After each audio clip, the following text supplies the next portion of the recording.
Puerto Rico, 26 de febrero de 2026.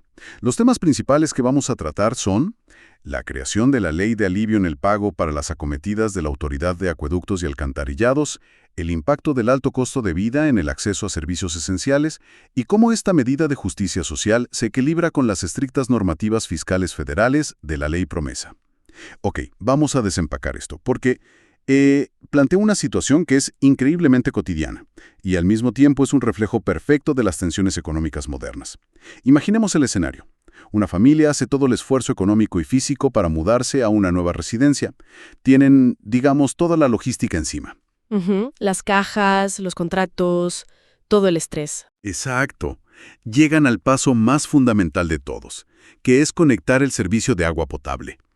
Para quienes siguen de cerca los temas de infraestructura, sabemos que acceder a esta red pública no es automático. Requiere un pago inicial, el costo de la famosa acometida. Y el problema real es que este peaje de entrada se ha convertido básicamente en un muro financiero. Si se exige en un solo pago, paraliza por completo un hogar que ya viene bastante golpeado por la inflación. Totalmente. Y para entender la magnitud de esa barrera, hay que mirar el contexto institucional histórico. La Autoridad de Acueductos y Alcantarillados, la AAA, opera como el proveedor exclusivo en la isla. Es un monopolio público estructurado bajo la Ley número 40. Y este es un dato importante. Esa ley data del 1 de mayo de 1945. ¡Wow! 1945. O sea, estamos hablando de un marco legal de hace más de 80 años. Así es. Y al revisar los motivos de esta nueva legislación de 2026, llama mucho la atención cómo el propio Estado describe esa responsabilidad original. El texto legislativo utiliza un lenguaje con un peso histórico enorme. Describe la provisión de agua como una, cito, misión muy específica y una encomienda sagrada en beneficio del pueblo. Encomienda sagrada. Es un término fuerte. Muy fuerte. Es que en la década de los 40, en pleno desarrollo hacia la modernización, la agencia se concibió como un pilar innegociable de la salud pública. No era solo un negocio de tuberías, era la base de la vida moderna. Pero claro, esa frase de encomienda sagrada choca de frente y diría que violentamente con la realidad económica de esta década. Por un lado tienes este mandato histórico casi moral de proveer agua, y por el otro tienes la ineludible crisis del costo de vida. Quienes nos escuchan conocen bien cómo los costos de los materiales, la mano de obra, las operaciones, todo eso ha disparado el precio de cualquier trabajo de infraestructura. Sí, el PVC, el cobre, el asfalto, todo cuesta el triple hoy en día. Exactamente. Y la exposición de motivos de la nueva ley expone esto con mucha claridad. El Estado reconoce que para las familias de recursos medios o limitados, ese cargo por la acometida resulta sumamente oneroso. Y quiero hacer una pausa aquí, porque no estamos hablando de la tarifa mensual por consumo de agua. No, para nada. Estamos hablando de la conexión física inicial a la red de agua o alcantarillado. Es una cifra considerable que históricamente la agencia exige de golpe, en un solo cheque. Lo fascinante aquí es cómo la redacción de la medida articula esa tensión entre la supervivencia corporativa y la realidad ciudadana. El texto legislativo reconoce que la Autoridad de Acueductos y Alcantarillados ha enfrentado severos retos financieros.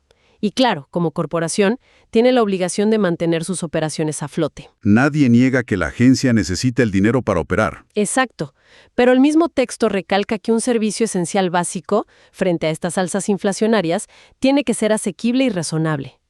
Es una admisión formal muy reveladora por parte del gobierno de que cobrar una tarifa inicial elevada en un solo pago puede tener toda la lógica contable del mundo, pero en la práctica crea una barrera de exclusión insostenible para el ciudadano común. Básicamente, el sistema público, al exigir liquidez inmediata, estaba condicionando el acceso a un derecho básico. Y para aterrizar este concepto, porque a veces la palabra acometida suena muy técnica, pensemos en una analogía. Es como tener que pagar 3 o 4 meses de depósito de seguridad de golpe solo para que te entreguen las llaves de un apartamento. Sí, es una barrera de entrada pura y dura. No es el alquiler mensual, es el peaje para poder entrar a jugar. Exacto. Entonces, para una familia que ya está estirando el presupuesto al máximo para asegurar un techo, Exigirles esta suma por adelantado para habilitar el sistema sanitario y el agua potable, pues los empuja a escenarios muy complicados. O se endeudan tomando créditos personales con tasas de interés altísimas, o simplemente retrasan la fecha en que pueden habitar la vivienda. Lo cual genera un efecto en cadena en la economía de ese hogar. Definitivamente. Y aquí es donde se pone realmente interesante, porque la respuesta legislativa a este cuello de botella tan específico es la Ley número 27, la llamada Ley de Alivio en el Pago del Depósito para las Acometidas. Y la mecánica central que propone esta ley es lo que, en términos financieros, llamamos prorrateo. Prorrateo, que es básicamente dividir la cuenta. Exactamente. Otorga la opción de dividir ese pago inicial en cuotas. El texto es muy claro al decir que se distribuirán en un término que no excederá los 6 meses. En lugar de pagar $1,000 hoy, por dar un número al azar, lo divides en 6 mensualidades manejables que se suman a tu factura regular. Pero hay un detalle crucial en la redacción de la política pública, en el artículo 2. Que es la exclusividad residencial, ya sea para el servicio de agua, el alcantarillado sanitario o ambos. Es un alivio directo a la base ciudadana. Y me parece brillante que se haga esa distinción, porque protege a la agencia de tener que financiar a grandes desarrolladores que sí tienen el capital. Ahora, administrativamente, ¿cómo logran implementar esto? Porque, como dijimos, la ley base es de 1945. Claro. Y para lograr esto, el artículo 3 de esta nueva ley 27 tiene que intervenir directamente esa ley fundacional de 1945. Lo que hace es añadir un nuevo inciso, específicamente el inciso U, a la sección 4. Esa sección es la que define los fines y poderes de la autoridad. Al añadir este inciso, se le otorga a la agencia el poder legal explícito para conceder este plan de pago. ¿Básicamente están obligando a la agencia a ofrecer la opción? Sí, están actualizando el sistema operativo de la ley.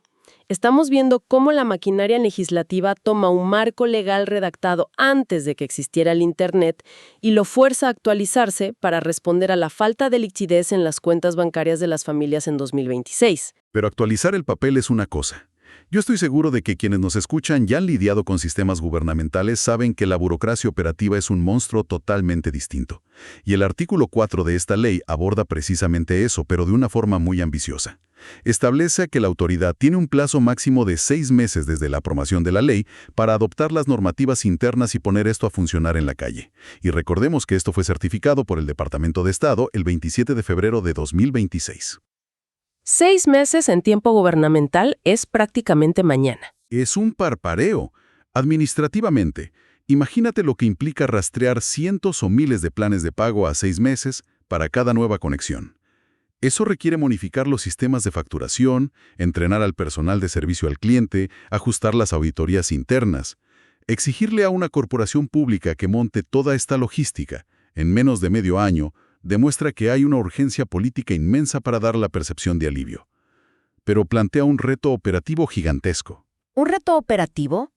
Que nos lleva directamente a la barrera financiera más grande del debate. Porque conceder facilidades de pago suena maravilloso y sumamente lógico desde la perspectiva de la necesidad social. Pero recordemos que estamos hablando de una corporación pública operando bajo condiciones fiscales que están bajo un microscopio absoluto.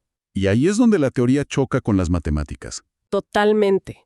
Retrasar la entrada de capital fresco en un entorno donde hasta el último centavo está comprometido para pagar deuda o mantenimiento no es una decisión trivial. Y para la audiencia que analice estos temas estructurales, pensemos en el riesgo que asume la corporación.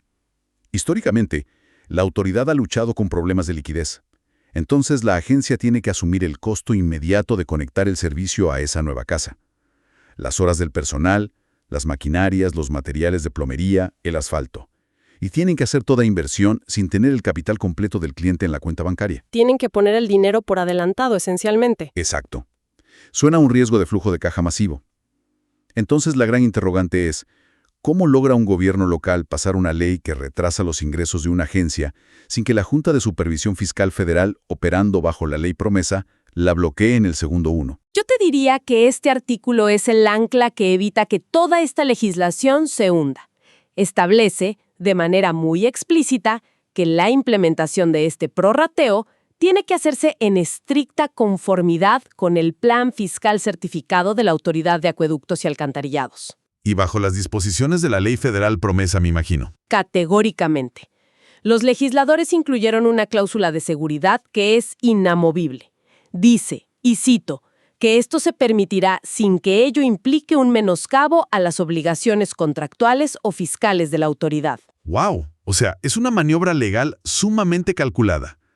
Los legisladores locales están caminando por la cuerda floja, intentando navegar entre la inmensa presión ciudadana por el alto costo de vida y el muro de concreto que son los mandatos fiscales federales. Balance final.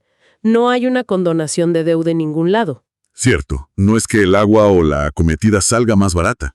Para nada. No hay un subsidio cruzado. No le están regalando nada al ciudadano. El costo total sigue siendo idéntico.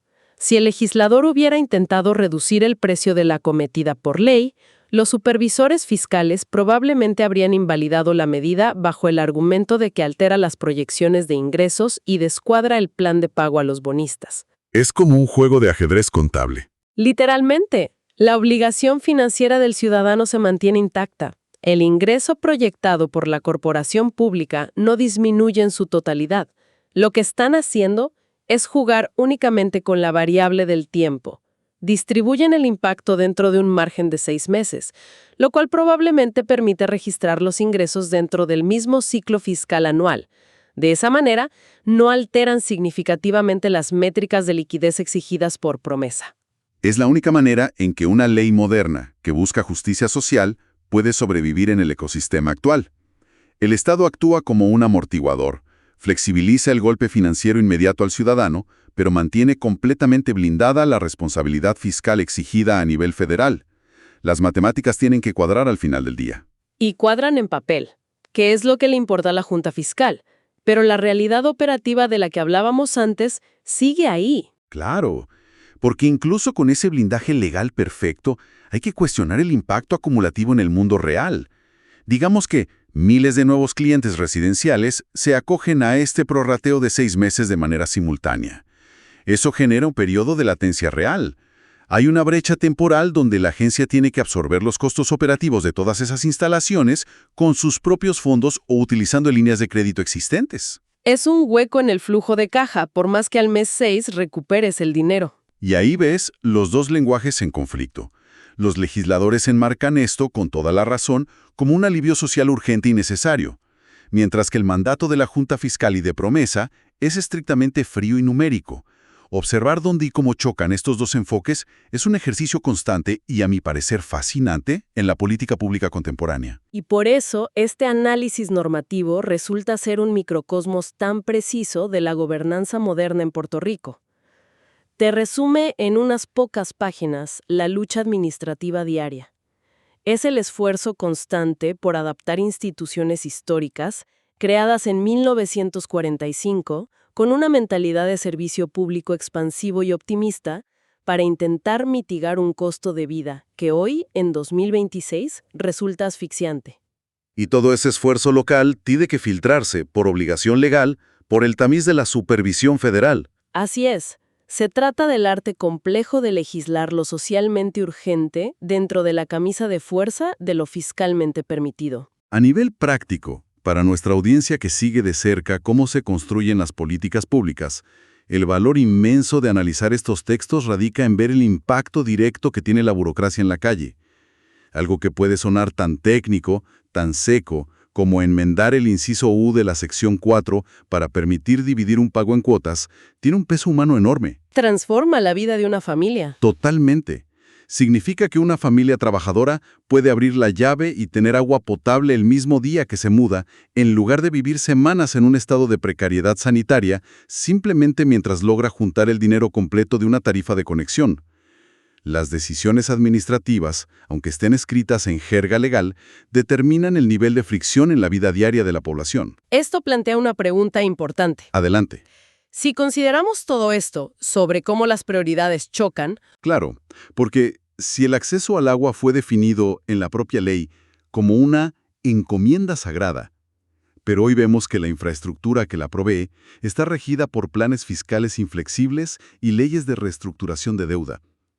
Entonces, para reflexionar, ¿en qué punto exacto trazamos la línea entre un derecho humano fundamental y un servicio sujeto estrictamente a las reglas de la contabilidad? Y a medida que el costo de vida sigue su tendencia en aumento globalmente, ¿qué otros servicios esenciales de nuestro día a día, desde la red eléctrica hasta la conectividad de Internet, tendrán que empezar a ofrecer estos salvavidas de prorrateo simplemente para que la sociedad moderna siga funcionando?